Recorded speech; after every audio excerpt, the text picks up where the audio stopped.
नमस्कार बच्चों। साथी हाथ बढ़ाना इस कविता को साहिर लुधियानवी ने लिखा है। यह गीत फिल्म नया दौर में फिल्माया गया था। कवि ने इस गीत में एकता, संगठन तथा परस्पर सहयोग का महत्व प्रकट किया है। मुसीबतों का मिलकर सामना करना ही अच्छा होता है। एक अकेला बोझ उठाते उठाते थक जाता है। परस्पर सहयोग से ही सारी समस्याएं हल हो जाती हैं। मिलकर कार्य करने से बड़ी बाधाओं को पार किया जा सकता है।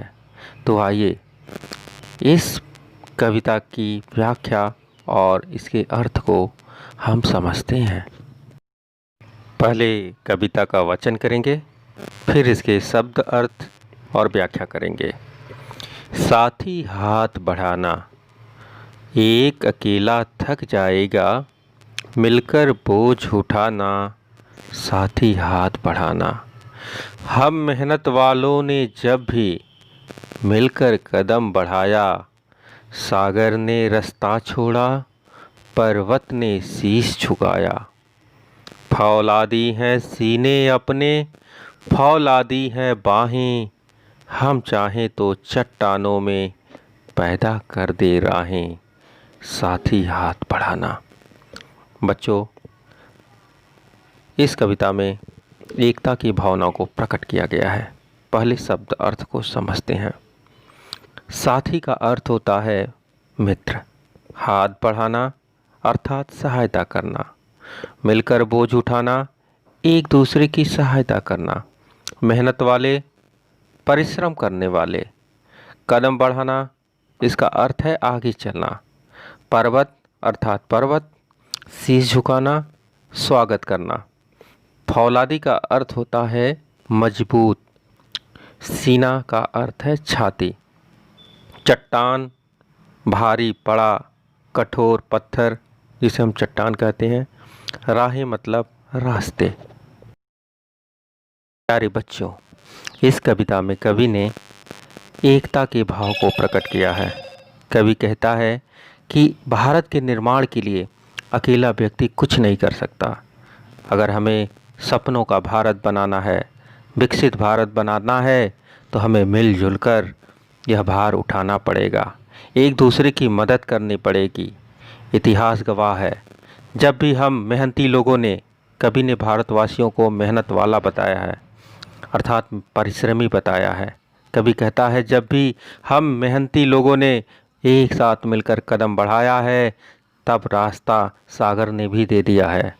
बड़े से बड़े पर्वत ने भी शीश झुकाकर अपनी गोद में हमें जगह दी है, क्योंकि हमारे सीने, हमारी छाती फौलाद से बनी है। हमें किसी से डर नहीं है। हम इतने मेहनत करने वाले हैं कि चट्टानों में भी राह पैदा कर देते हैं। तो आइए हम सब मिलजुल कर कार्य करें, जिससे एक नए भारत का निर्माण हो। मेहनत अपने लेख की रेखा, मेहनत से क्या डरना, कल गैरों की खातिर की, आज अपनी खातिर करना। अपना दुख भी एक है साथी, अपना सुख भी एक, अपनी मंजिल सच की मंजिल, अपना रास्ता नेक, साथी हाथ बढ़ाना। लेख की रेखा अर्थात भाग्य में लिखा हुआ, कल अर्थात बीता हुआ समय, खातिर मतलब दूसरों के लिए, मंजिल का अर्थ होता है उद्देश्य, नेक का अर्थ है भलाई। प्यारे बच्चों, इन पंक्तियों में कवि कहता है कि मेहनत हमारे भाग्य का लेख है। हमें मेहनत से घबराना नहीं चाहिए। हम भारतीय बहुत मेहनती हैं।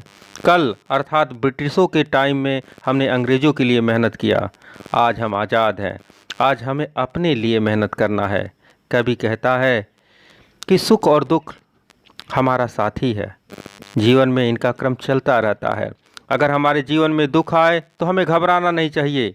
सुख आए तो हमें ज़्यादा उत्साहित नहीं होना चाहिए। सुख और दुख में हमें एक दूसरे का साथ देना चाहिए।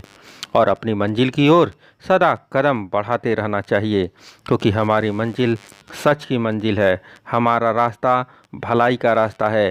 तो आइए हम सब मिलजुल करके एक नए भारत के निर्माण में कदम से कदम मिलाकर चलें, एक दूसरे की मदद करें।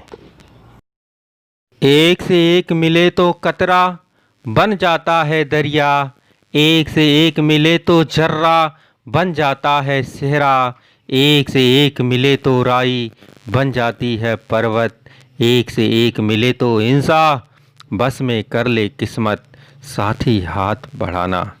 प्यारे बच्चों, आइए हम शब्दार्थ देखते हैं। कतरा का अर्थ होता है बूंद, दरिया का अर्थ होता है नदी, जर्रा का अर्थ होता है कण, सेहरा अर्थात फूलों की माला, राई का अर्थ होता है सरसों का दाना, इंसा का अर्थ होता है मनुष्य, बस में करना अर्थात वश में करना, किस्मत का अर्थ होता है भाग्य। प्यारे बच्चों, इन पंक्तियों में कवि ने संगठन का महत्व स्पष्ट करने के लिए अनेक उदाहरण दे दिए हैं। उसका कहना है कि जल की एक एक बूंद मिलकर नदी का रूप ले लेती है, एक एक फूल धागे में पिरो देने पर माला का रूप ले लेता है, और एक एक राई मिलकर पर्वत बन जाती है। इसी प्रकार एक एक कण जुड़ने से रेगिस्तान बन जाता है। प्यारे बच्चों, इसी प्रकार यदि एक एक व्यक्ति मिल जाए तो सब मिलकर अपने भाग्य को अपने बस में कर सकते हैं। इसलिए हम सबको मिलजुल कर काम करना चाहिए।